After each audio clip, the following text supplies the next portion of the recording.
only toured with Little Dragon, so that was super, like, everyone loved us. Like, it was super warm. Like, I guess my music, I get mad because I want everybody to, like, have their titties jiggling and, like, be excited. And he was just like, you a singer. It's different. But I don't care. I don't know. I think I want to make, like, turn up music in my brain, but I'm just not capable of that. When are you going to have an album out for us to all I'm working on it and I'm almost finished. But it's important that this one is, like, the EP was very good. not like that, but for me, like where I'm at, as much as I learned about music, it would be ignorant for me to make music as quickly as I did before and as carelessly, because you can confuse carefree, but sometimes without an understanding and a respect for the music you're trying to actually make, it turns into careless. So now I'm just moving sense. I've always felt that way about Islam too, like it just kind of makes sense in terms of... Are you into supreme mathematics, supreme alphabet and all that? I'm not. I understand. So you don't know today's math? I don't know today's math. My father is Orthodox, like Sunni Muslim. And then, of course, like the RZA is just my favorite. He's very... Okay, so Ctrl is not my favorite SZA project, and I'm still not sure why. I understand that the tale of dejection, insecurity, misalignment, and roughness helped it resonate with so many folks because people, especially black femmes, struggle in a society hell-bent on telling them that they're not enough. Conversations around the standards of desirability, feeling wanted, feeling like you're cared for while also being seen as a full person is something we can all relate to.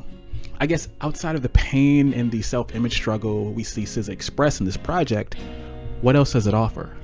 Not saying that starting these conversations isn't enough. I think I just probably built such an immense and strong connection to Z, the EP she released prior. Not saying that Ctrl is worse or better, far from it. I feel like within the spaces explored in the 2010s, it shines as one of the most expansive R&B projects of the decade, catapulting SZA into the mainstream and solidifying her sound, while taking it in a new direction.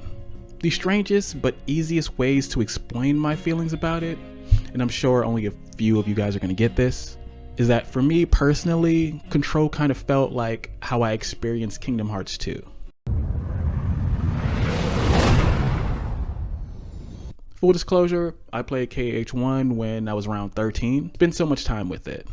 Did so many things wrong because it was one of my first or second RPGs. And even though it was clunky, I had to learn the mechanics, all of its rough edges, but in the end, that helped me appreciate the experience more. And with that, I did everything in the game. I beat the hell out of it. Did all the secret boss stuff after searching for forum help because finding information was different back then. And I even beat Sephiroth, eventually.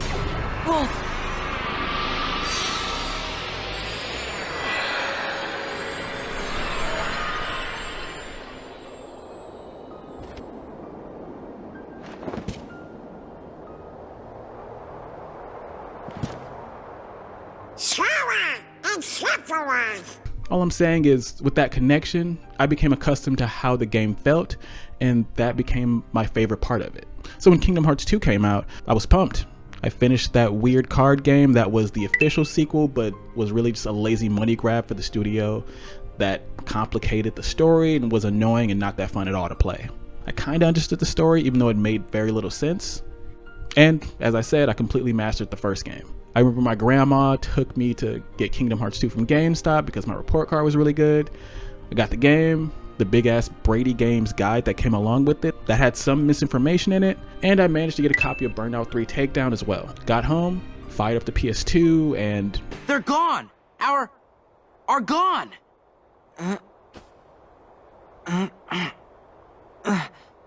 What? All are gone? Huh? Huh? Huh? You can't say, why not? But you do understand what I'm saying, right? Are gone. Stolen. And not just the word. They stole it too. What kind of thief is that? The first few hours were a little bit rough, but when you finally got back to Sora, the main protagonist, things got better, right?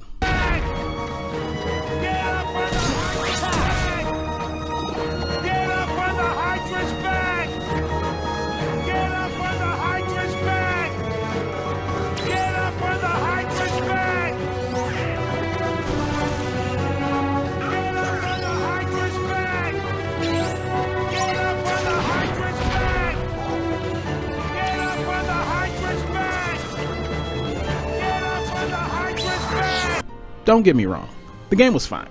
I mean, if you're playing on anything but the hardest difficulty, you can basically just mash X and try and go through everything.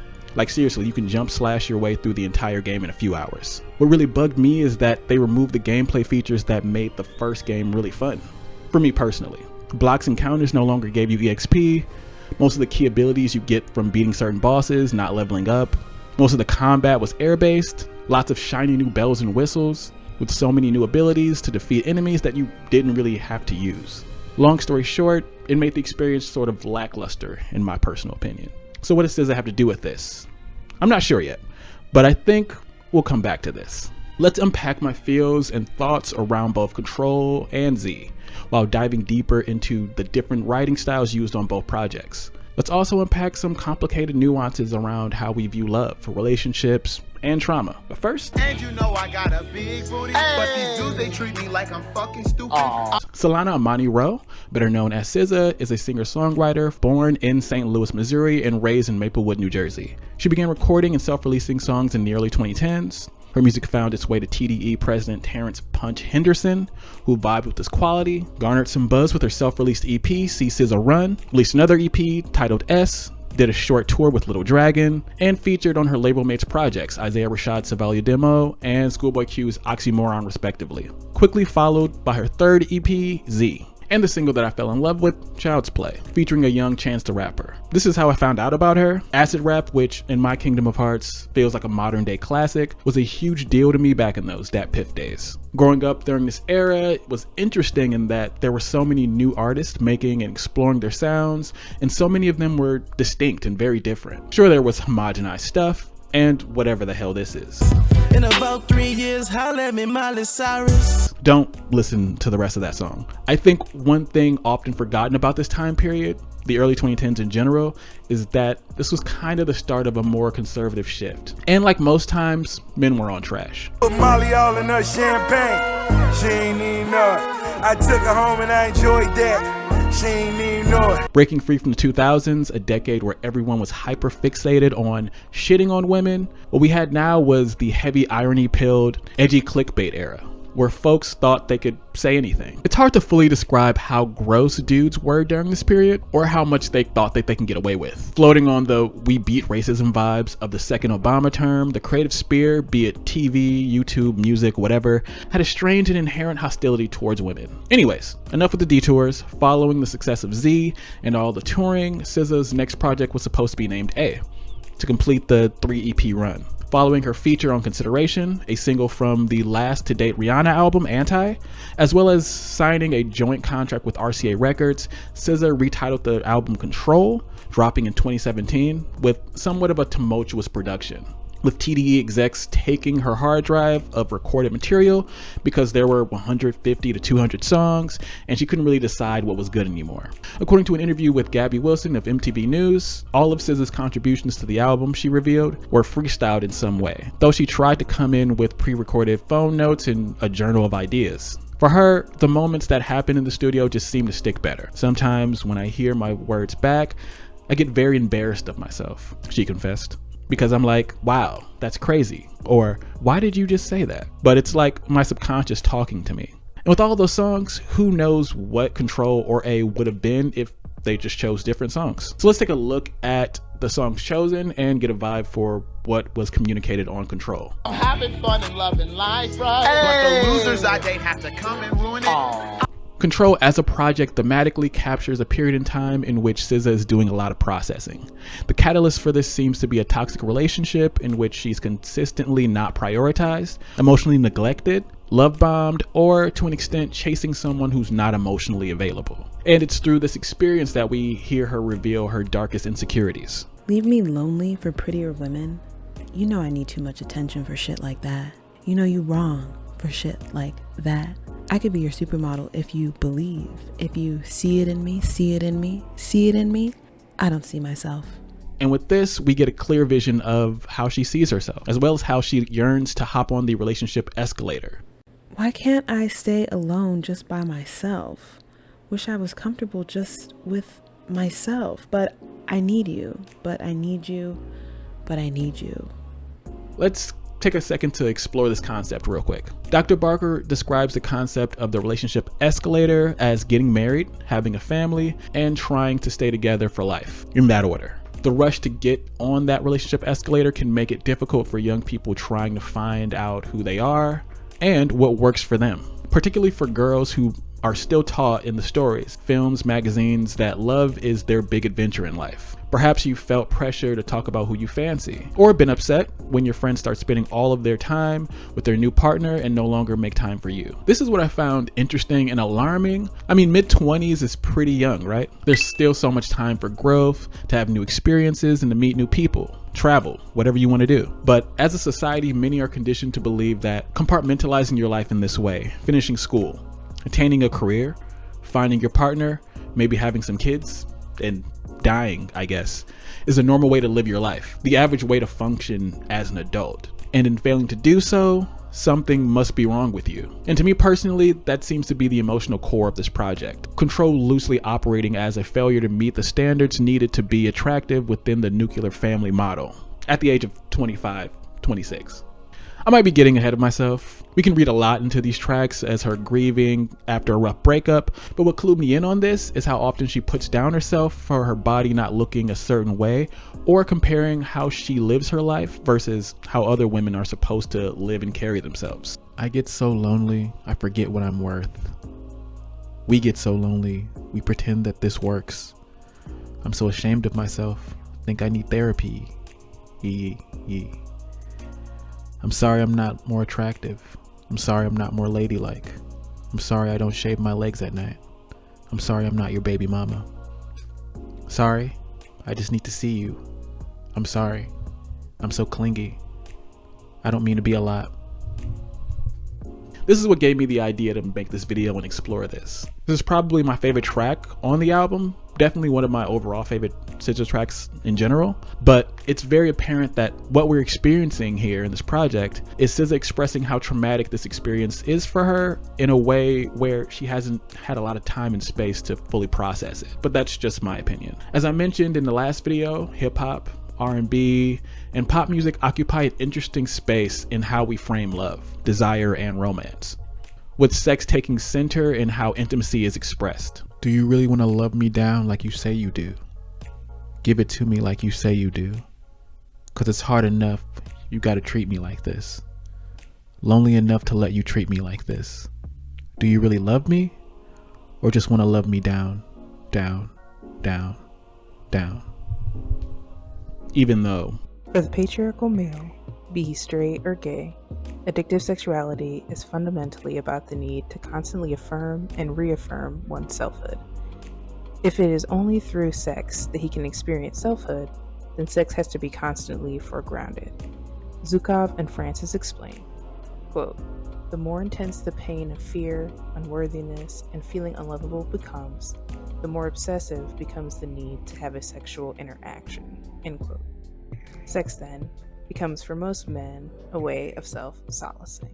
usually what we're left with is a normalization of struggle love through these inequitable acts of affirming without actually doing the work to unpack one's desire or how we're treated. Raven J. James states, struggle love can be defined in a number of ways. In a nutshell, it describes a relationship in which all of the work, sacrifice, growth is one-sided. It all falls on one person to make things work and to be any and everything for their partner. But in actuality, struggle love isn't a partnership at all. Struggle love is based on a deficit mentality and the idea that Black women are not worthy of any other kinds of experiences outside of trauma and struggle, begging for whatever scraps they can strong arm out of their partners. You're begging for communication, begging for quality time, begging for constructive and healthy conflict resolution, begging for growth, begging for emotional availability and maturity, and the list goes on.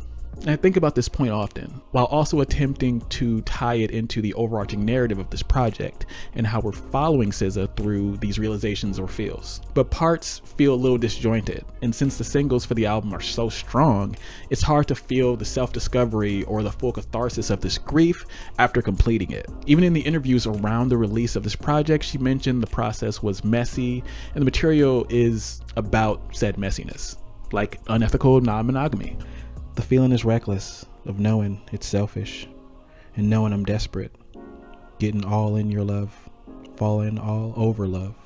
Like, do it till it hurts less. Hanging out the back, all up in your lap.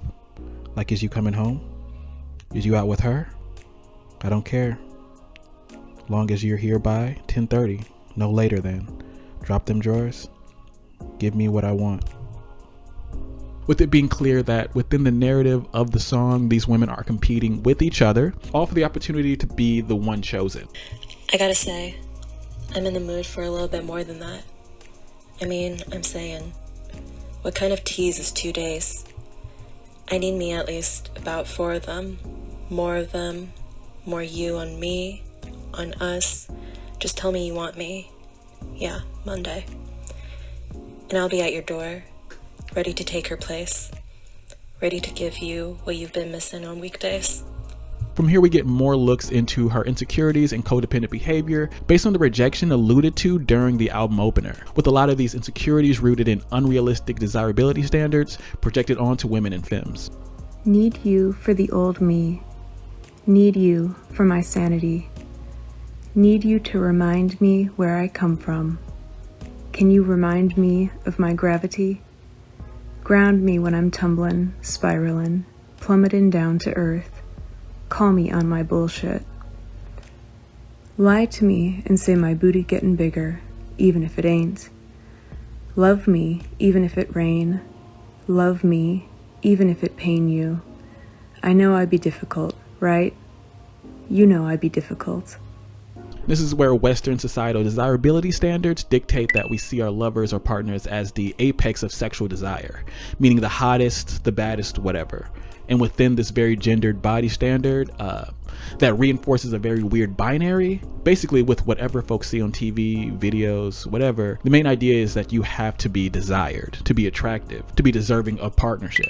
This is nothing new. It's why the makeup and fashion industry exists in the first place. Consent or subjugation to these standards are manufactured through the countless screens shouting at us every day, telling us that we're not enough, that we must change in order to be a part of society. It's why men obsess over meat size or being in control, having a bunch of money, or being respected amongst other men. Or the many conversations around how femmes look or are supposed to look. The growing TikTok trends that obsess over how certain body parts are supposed to look. Like, honestly, so many things. What is paramount, or the biggest takeaway from this conversation here, isn't that we should view our partner's bodies with loving care or appreciation, but that the person sees me in the way that aligns with whatever the Western beauty ideal is, or what's sexually desirable right now. And if your partner doesn't see you in this way, that's very rigid, then you're not the one who's truly desired in their eyes, because they can always find that thing with someone else.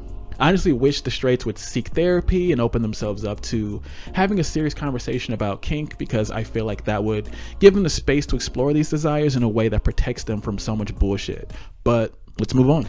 Open your heart up, hoping I'll never find out that you're anyone else, 'cause I love you just how you are, and hope you never find out who I really am. I know you'd rather be laid up with a big booty, probably hella positive, 'cause she got a big booty. Wow. I know I'd rather be paid up. You know I'm sensitive about having no booty, having nobody, only you, buddy. Can you hold me when nobody's around us? Now we get to unravel where a lot of these insecurities are coming from, which is in so many ways pretty heartbreaking, where we can fully acknowledge that she doesn't really like herself. And that seems to be the driving factor in the lack of boundaries she's setting, leading to more emotional turmoil. Keeping up is hard to do, even harder feeling heavy, steady, chasing you. Beep, beep, why are you looking around? You lonely? I feel you coming down like money. Dude, do you even know I'm alive? As we lean deeper into this internal struggle and her need for connection becomes deeper, what pops out of frame is how much pressure she's putting on herself in the first place. Wish I was the type of girl that you take over to mama. The type of girl I know my daddy, he'd be proud of. And I guess that's where the disconnect on my end happened personally. My disconnect with a lot of R&B or mainstream pop is that it's generally pretty amatonormative. In a conversation with BBC, Dr. Meg John Barker posits, amatonormativity is, in essence, the assumption that everyone desires and should aim to have a romantic relationship. The term was coined in 2016 by Professor of Philosophy Elizabeth Brake, though research around the concept goes back decades. Amato comes from the Latin word for loved, and normality is what is seen as culturally normal. Dr. Meg John Barker, psychotherapist and specialist in gender, sexual, and relationship diversity, explains in our culture, it's normal for people to want romantic love and to prioritize that kind of love over other kinds. Other kinds of love includes the love we have for friendships, family relationships, work or play relationships, relationships with ourselves, with companion animals, our communities, the world around us, and our spiritual beliefs. Some people might be affected by amatonormativity because they do want to fit into cultural norms, but can't seem to make romantic love work for them. This can lead to individuals being unhappy when single, staying in toxic relationships, or repeatedly going through breakups and getting hurt because of a genuine fear of being alone when society expects us all to have a partner. There's this cultural norm in pop songs and Hollywood movies, reality TV, and social media. They've been taught to really want this thing, but they just can't get it. While we might try to prioritize the other relationships in our lives, we may still find that our friends prioritize their romantic relationships and drift off as soon as they have a partner, or find it weird to talk with us about how we might make commitments in our friendships. And as it relates to this project, we get a closer glimpse into how SZA as a Black woman interacts with the unspoken rules and traditions of the partner search. Told you I like gentle giants, so you softened up. And you've been jacking, beaning, stalking just to get to me, love. I want to be your golden goose. I want to shave my legs for you.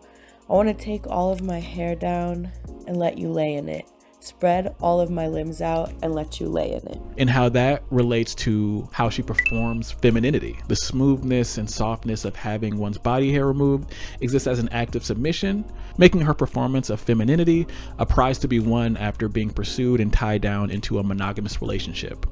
And failing in that pursuit or not being chosen makes her less of a normal girl. I don't know. Maybe I'm reading too much into this, but again, it's important to recognize that it ties into sex as well, as a stand-in for intimacy, safety, and love, with sex being one of the few times both parties can engage in mutual vulnerability and softness. The best sex and the most satisfying sex are not the same. I have had great sex with men who were intimate terrorists, men who seduce and attract by giving you just what you feel your heart needs, then gradually or abruptly withholding it once they have gained your trust. And I have been deeply sexually fulfilled in bonds with loving partners who have had less skill and know-how. Because of sexist socialization, women tend to put sexual satisfaction in its appropriate perspective. We acknowledge its value without allowing it to become the absolute measure of intimate connection. Enlightened women want fulfilling erotic encounters as much as men, but we ultimately prefer erotic satisfaction with a context where there is loving, intimate connection. If men were socialized to desire love as much as they are taught to desire sex, we would see a cultural revolution. As it stands, most men tend to be more concerned about sexual performance and sexual satisfaction than whether they are capable of giving and receiving love. So we get to the end of this project and we have SZA doing a little processing finally. How you would say you were moving forward. Honestly hurts better getting older. I gotta say, I'll miss the way you need me out. Why you would say was getting bored. Why you would say I was falling short. How you leave me so far away. You can tell SZA is blaming herself for her partner's shortcomings here. And the answer I gave myself is that the decision to keep something like that from you often is just a show of power and control from someone who doesn't really see you like a person, but would rather keep you around for convenience rather than face themselves and the issues they have with you. It was never you and them, babes. It was always just them. So fuck them. The codependency, lack of honest communication, the feelings of failure. It's relatable and, again, heartbreaking, but provides closure and was a great way to wrap up the project. And that's Control, an intimate but messy look at a troubling and volatile relationship. How does her writing compare to the earlier writings on Z, an EP released 3 years prior to Control? Let's take a look. I still look good, though. Hey! If you haven't heard this project before, I highly recommend it, but with a few caveats. Compared to Control with its very smooth and lush production, a very clean sound, Z, as was the style at the time, is very crunchy sounding, leaning more into chill wave production. Actually has a track produced by purrllll on it, which makes sense when you think about it. SZA also mentions using more metaphorical language on her earlier projects to communicate her feelings. But mainly, to be honest, she just sounds happier. Loving alone is what you make it. Make it, make it. Stay for the storm if you can take it. Take it, take it. But pray for a raincoat to bear the brunt of mistakes. I know you worry a lot if I'll be here for you. Do I care enough? Do I feel for you? I can guarantee. Or more optimistic. And I didn't know you tried because you wanted more. And I didn't know you cried because you wanted more. Things don't happen the way you hope to. I'm just keeping a little hope, baby. I didn't know you tried because you wanted more. We also get to see her taking more time to suss people out and having a little more control over how she's perceived. I'm shooting stars. Don't you see me?